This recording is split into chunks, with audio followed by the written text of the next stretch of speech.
Hello YouTube and welcome to my channel. This is Sci Prime Productions, a new YouTube channel, so bear with me as I figure things out. And if all goes well, this video will come out on Christmas, so Merry Christmas and Happy Holidays. So, I was talking to a friend at the beginning of December and we hit on an idea of how to build a Santa Claus-like character in Pathfinder 2e. I thought it'd be fun to build a primal summoner with a flying magic reindeer, and he came up with a more ranger-style Santa wielding swords like in Rise of the Guardians.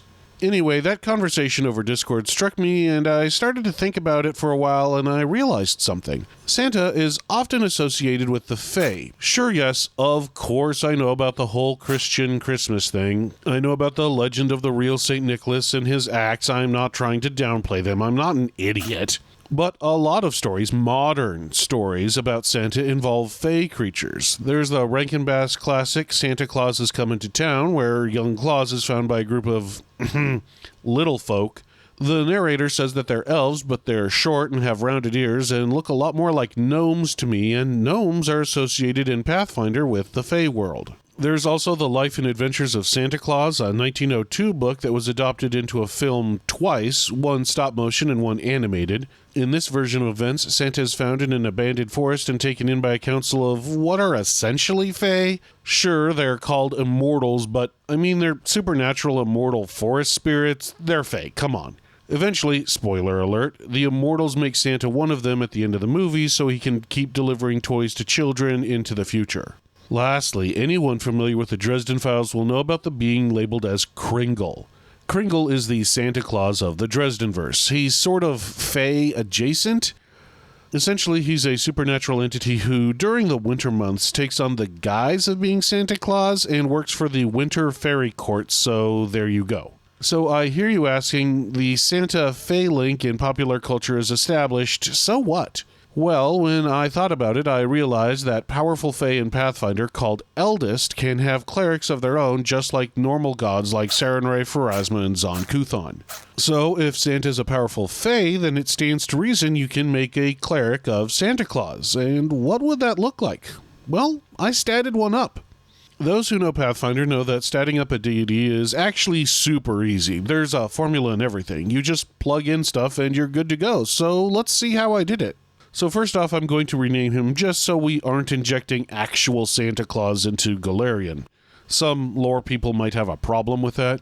Plus, Santa Claus isn't a very Fae name, at least by Golarion standards. I'm going to rename him the Gift Father, which kind of makes sense and is on theme and I think much more on brand for Fae Eldest. It fits with the other Eldest like the Lost Prince, the Green Mother, and the Lantern King.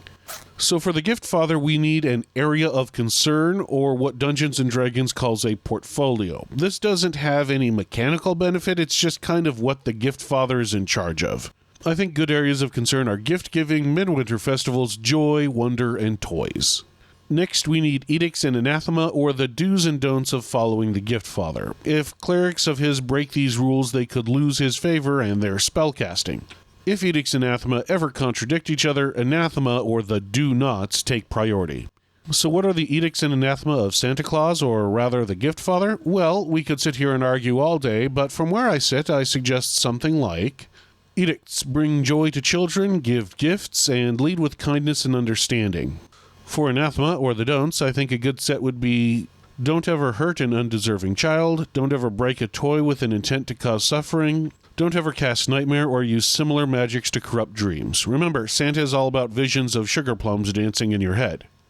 Next, we need divine attributes, or the attributes the Gift Father cares about most. Well, I thought about Constitution for surviving the Cold North. I think Wisdom for his perception and understanding, and Charisma for how likable he's usually depicted are probably the way to go.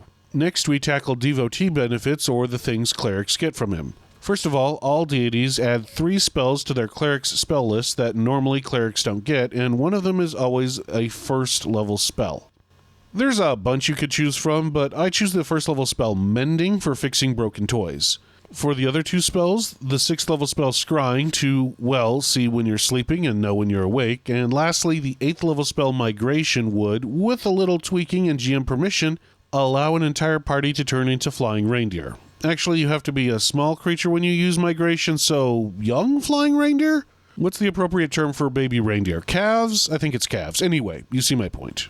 Define font is next. Santa's all about hope and goodness and being a nice guy, so I think it's obvious he grants the heal spell, not the harm spell. Sanctification is a bit weird and not explained well. Basically is the question, does your deity want you on the side of angels, fiends, or are you neutral? Santa is universally depicted on the side of good, well, almost universally, so I think it's safe to say he requires his clerics to sanctify holy. Deities have 4 domains or special areas of magic that their clerics might get access to. For the Gift Father, creation for creating toys, dreams because he knows when you're sleeping, and travel for traversing the whole world in a single night all seem to fit. For his 4th domain, there's a few options. Air for his ability to let his reindeer fly, maybe magic for the magic of Christmas.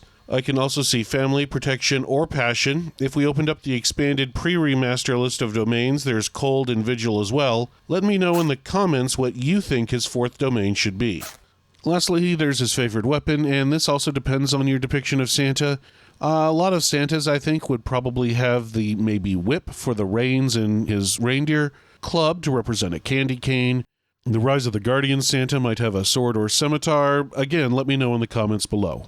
And there you go, how to make a Cleric of Santa Claus, or rather the Gift Father, in Pathfinder 2e. If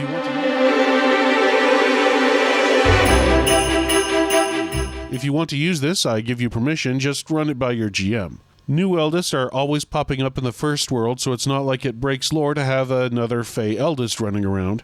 And if anyone decides to run a Cleric of this guy, let me know, I'd love to hear how it goes. And of course, Merry Christmas and Happy Holidays from Prime Productions. I hope your Christmas, Kwanzaa, Midwinter Festival, or whatever have you is grand. Did you know in addition to this YouTube channel, I also do some third-party publishing work?